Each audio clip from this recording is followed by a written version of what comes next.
the most famous murder and biggest, conspiracy theories involve a little black boy from the Bronx named Tupac Shakur. You lost Best Rap Video. You'd all disappointed about that? Oh, no, I didn't lose, see, because I sold 6.5 million copies, so I won. We always felt like we're being true to everything we've always stayed representing.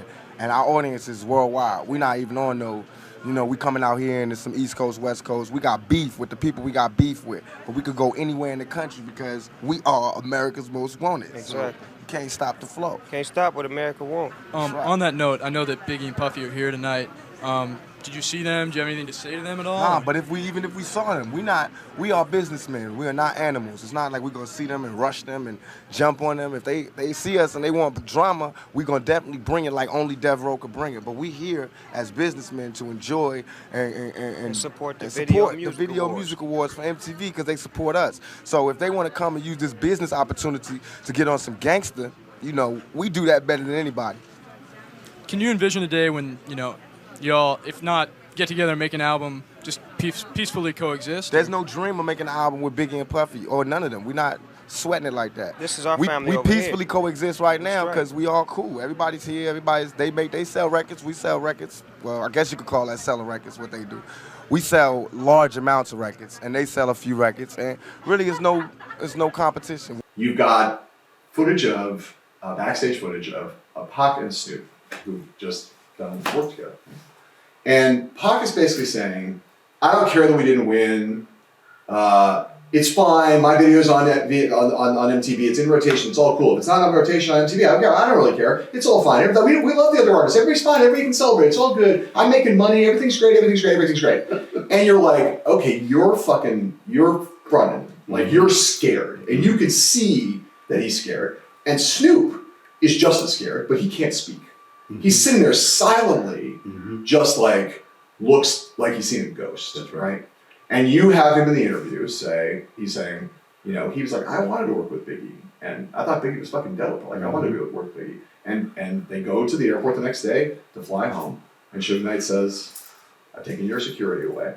And just tell the story of they're on this private plane, Pac and Snoop are on the plane. And what happens on the plane? So yeah, Suge says to him before he gets to the plane, you can come back with us. To Snoop. Because Snoop was on the radio the next day saying he didn't really care about this fight anymore and he was happy to work with Biggie. Yeah, so Tupac and Suge, now Snoop is the enemy, right? Because he wants to make peace. Right. And as they're boarding the plane from the VMAs to return to California, because those two got to go to the Mike Tyson fight, right? The Mike Tyson fight. Yeah. Snoop gets in the plane and he tries another gesture towards Tupac to go, hey man, and Tupac just pushes him away. So Snoop being the real street guy of all of these guys, by the way, let's just point that out. Yeah. And probably one of the most intelligent sages I've ever known in my life, just has that type of Muhammad Ali energy.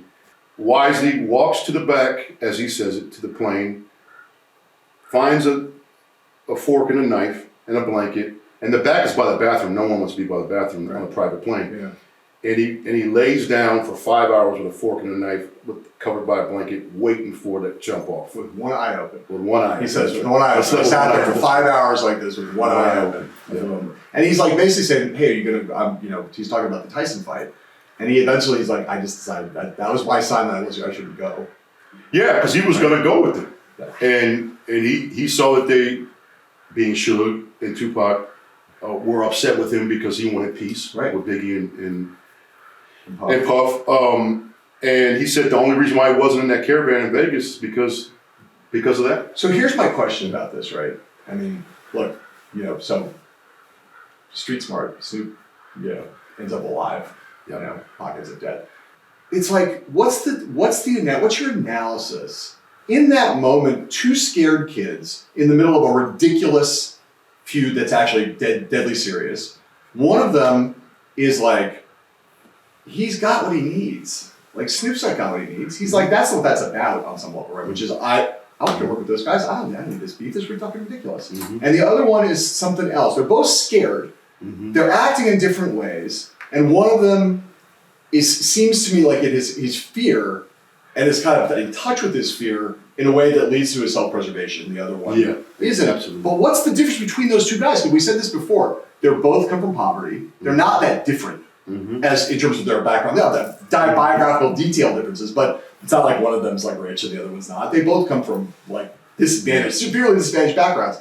What's the difference between those two that makes one the kind of artist that Snoop is, and the person that Snoop was at that moment, and the other leads to Pac? I think it directly goes back, several things. It directly goes back to my assessment of gangster. A gangster is the farthest thing from an artist as humanly possible you can be. That is Snoop's resting pulse. That mentality. He understood, having just beat a murder charge, where we're at, having just a year prior or 6 months prior, beating a murder trial, and where he comes from in Long Beach, and the work he put in, and the work that got put in on him and his homeboys, most of them who aren't here, he absolutely understands the gravity of the moment, that he can feel it. He knows what it is because he's a street cat. Tupac, on the other hand, while he came up in the inner city or the urban, fucked up ghetto, he's not a street kid. He's an artist and an activist, and he's a performing arts kid, and he's delusional. He's just delusional, and I mean that again. I think not just in the pejorative way, in the positive way. You have to be delusional to be a great artist, but you should know when to hit that switch. I just didn't. I think he lost. The lights went out where the switch was. He could not find that switch, and the thing I think Tupac was addicted the most to, when I think back, was when he's in a room like this and he sees us all reacting to whatever he's saying, especially her, any woman. Yeah. If they're smiling, he goes to 10. You thought 10 was the level. He's at 50 now. He's so charismatic that he lost himself in his power to move a room, and he's playing that role. Like I said, I don't even know how aware he was that he was playing that role. Yeah, And do you in the series? As an actor, I gotta remember to show you this scene. Remember method actor. Like for a long time, dude, like the mystery of what happened to Pac. Like that's millions of stories been written about like what actually happened in Vegas and who was really responsible. Do you think there's any mystery about it? Hell no. There's no mystery. Hell no. Yeah. It's like I was watching something on JFK. They were like, we'd like to Camelot. The fuck got shot, right? By one dude. I don't know if there was two. So what? It was two dudes. Tupac's was even more. Let's back up for a second. You look at and I'm not saying this like in any kind of way, but like the performance artist he was, ultimately, and the myth maker he was. Was he aware of? There's ingredients you pick up along the way. You look at what Kurt Cobain did. You see that. You look at what this one did. You see, you see, he's obsessed with Bruce Lee, like I'm obsessed with Bruce Lee. You see the icon of that, the shirt off, the whatever. He's taking all this stuff in. You look at Vegas, and when we think about Vegas, and you think about all the famous, legendary, crazy crime that had been committed throughout the history of Vegas, movies made on Vegas. What's the most famous murder? Famous murder. In Vegas. In Vegas. Tupac. Well, yes. Okay. I think I was like trying to search for what the other one was. Yeah. But we can go, if we think about it, they're all Italian guys. Jewish guys. Mob guys. There's been 50 movies made about it. Beyond mythical, books beyond mythical, right? The most famous murder and biggest, conspiracy theories involve a little black boy from the Bronx named Tupac Shakur. I say that to say this.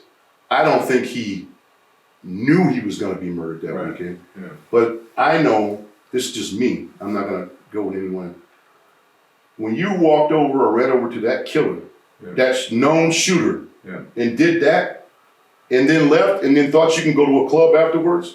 No, that guy got with his guys and came back and got you guys overnight. And whether the police, in the case of MLK and so many others, Malcolm X was like, hey, this weekend let's just fall back and let things take place. Now I believe in that type of shit. That shit goes on all the time, right? Fall back, right. But it's that simple.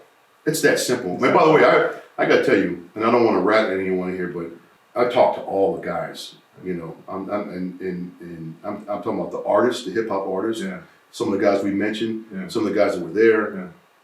on all sides too. Excuse me. There's never been a mystery about who killed Tupac. Listen to my conversation with visionary film and television director Allen Hughes wherever you get your podcasts.